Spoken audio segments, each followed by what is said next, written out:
Comment acheter un terrain en Côte d'Ivoire sans se faire arnaquer? Si tu as l'intention d'acheter un terrain, alors regarde cette vidéo jusqu'à la fin. Les étapes que je vais donner là, lorsque tu as sauté une étape, lorsque tu sautes une étape, tu vas payer ça cash. Ici, les erreurs se payent cash. C'est pourquoi le foncier me plaît bien.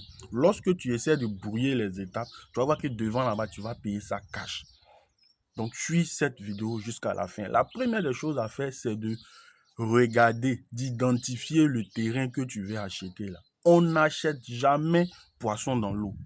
C'est identique dans le foncier. Tu ne peux pas acheter un terrain que toi-même, tu n'as pas vu.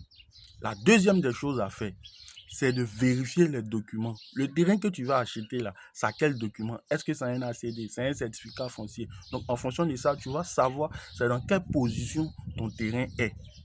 Si c'est dans un domaine rural, si c'est dans un domaine urbain, en fonction des documents qu'ils vont te présenter. Donc, il faut connaître ça déjà de base.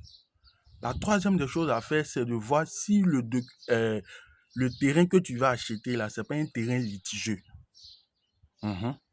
Parce qu'il y a des gens, le terrain là, c'est litigieux. Lui-même, il sait ça. Mais c'est pourquoi il veut vendre. Mais il ne va pas te dire en réalité pourquoi est-ce qu'il veut vendre. Il y a des terrains, par exemple, le gars, il a mis en hypothèque. C'est-à-dire, il allait donner ça en garant. Mais il ne va pas venir te dire qu'il allait donner ça en garant. Donc, si toi, tu ne vérifies pas tous ces contours-là, mon frère, tu es dans le pain.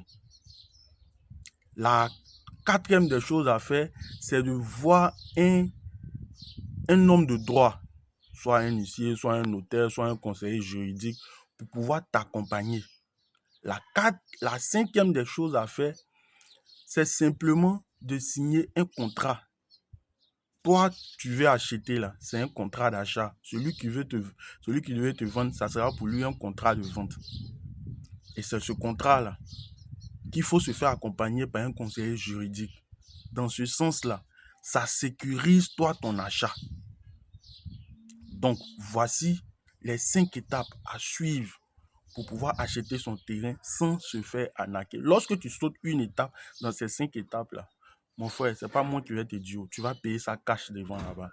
Yo, vous avez reconnu la voix, c'est toujours Stéphane Conan de Phoenix Car Immobilier. Eh bien, si tu me suis pour la première fois, sache qu'ici, on parle de foncier, d'immobilier, d'investissement. Alors, si ça t'accroche, like, commente, partage et surtout, abonne-toi. Mets la vidéo en favori pour ne rien manquer de nos prochaines vidéos. À cet effet, j'ai écrit les 10 erreurs qui te font perdre ton investissement immobilier. Alors, si tu veux acheter ton terrain, contacte-moi en commentaire pour récupérer le document gratuitement. Je dis bien gratuitement. On n'oublie pas, hésitation plus peur égale à blessure. Ciao, ciao.